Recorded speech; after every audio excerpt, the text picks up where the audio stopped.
अशा लोकांना स्वामी कधीच पावत नाही. आजचा विषय आहे आयुष्यात या 5 लोकांना स्वामी कधीच पावत नाही. स्वामी प्रिय भक्त हो. देवाला प्रसन्न करण्यासाठी अनेक लोक अनेक उपाय करतात, मात्र लक्षात घ्या काही लोक तर असे असतात ज्यांनी किती जरी देवदेव केला, किती जरी उपाय केले, देवासमोर नाक जरी रगडलं तरी देव त्यांना पावत नाही. असे 5 लोक कोणते ते आज आपण इथे पाहणार आहोत. काही लोक इतके भाग्यवान असतात की अगदी देवाची साधे नामस्मरण जरी केलं तरी देव त्यांना प्रसन्न होतो, पण काही लोक इतके अभागी असतात की त्यांचं कर्म असं असतं की त्यांना देव प्रसन्न होत नाही. ते अशा प्रकारची चुकीची कामे करतात की ज्यामुळे परमेश्वर त्यांना प्रसन्न होत नाही. चला तर पाहूया असे 5 लोक कोणते आहेत.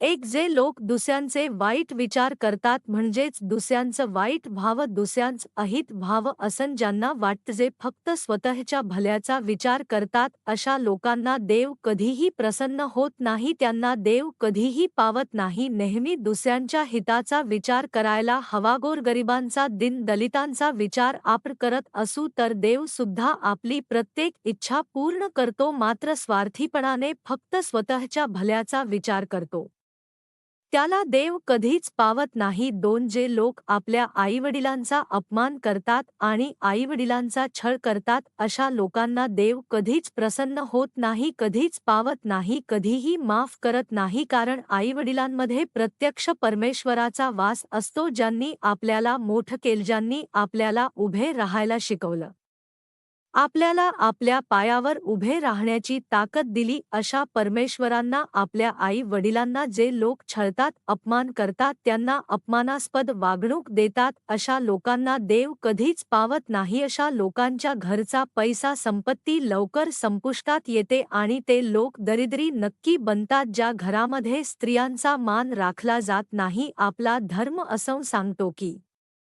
ज्या ठिकाणी स्त्रियांची पूजा केली जाते त्याच ठिकाणी ईश्वराचा वास असतो, माता लक्ष्मी त्या ठिकाणी वास करते. ज्या ठिकाणी स्त्रियांचा मान राखला जातो आणि म्हणून अशा घरांमध्ये जिथे स्त्रीला योग्य मान दिला जात नाही, स्त्रियांना नेहमी अपमानास्पद वागणूक मिळते, छळ होतो. मग ती स्त्री तुमच्या घरातील असू द्या किंवा तुमची बायको असू द्या किंवा तुमची बहीण असू द्या, कोणत्याही रूपात ज्यावेळी स्त्रीचा छळ होतो त्यावेळी त्या घरामध्ये लक्ष्मी प्रकट होते आणि लक्ष्मी घरातून निघून जाते.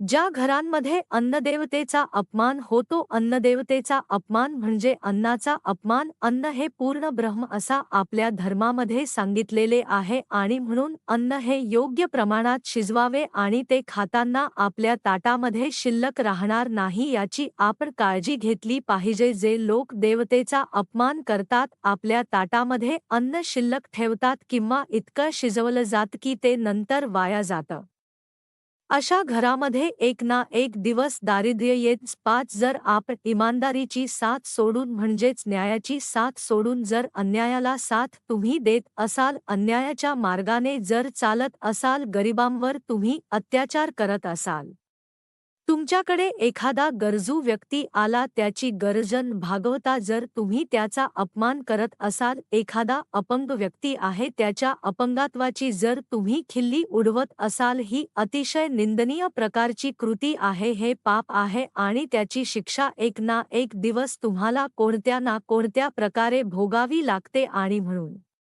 ही 5 प्रकारची लोक असतात, त्यांना देव कधीच प्रसन्न होत नाही आणि त्यांना देव कधीच पावत नाही. श्री स्वामी समर्थ. जय जय स्वामी समर्थ. स्वामी प्रिय भक्त हो, ही माहिती तुम्हाला आवडली असेलच.